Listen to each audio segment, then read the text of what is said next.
Senhor presidente, nobres colegas vereadores, eu gostaria de fazer um pequeno relato sobre a homenagem que a gente está querendo prestar aqui hoje. Nas margens da estrada municipal 323 em Forqueta, existe uma capela para homenagear a Nossa Senhora Rainha da Divina Providência, na propriedade da dona Eunice Pagnocelli, que com muita fé e emoção relatou-nos o que segue. Durante a Segunda Guerra Mundial, o padre José Kentenich vivia na cidade de Schoenstatt, na Alemanha, em um seminário.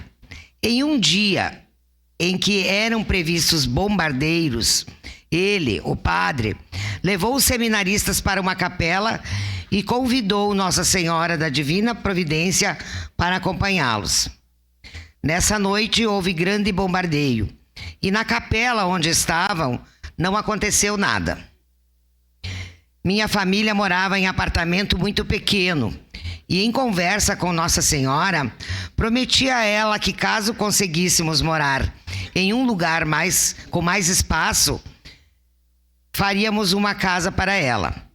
Compramos uma chácara em agosto de 2000 e em abril de 2001 foi abençoada a nossa capela, a primeira construção feita na propriedade. Tivemos consentimento dos moradores da estrada 323 para denominá-la Rainha da Divina Providência. Eunice Angelina Pagnocelli, 24 de outubro de 2023. Cabe ressaltar que a estrada não tem denominação oficial e que os moradores se uniram para homenagear a santa. Assim, os moradores consideram uma justa homenagem à denominação proposta. E eu quero aqui pedir então aos colegas um voto favorável a essa homenagem. Muito obrigada.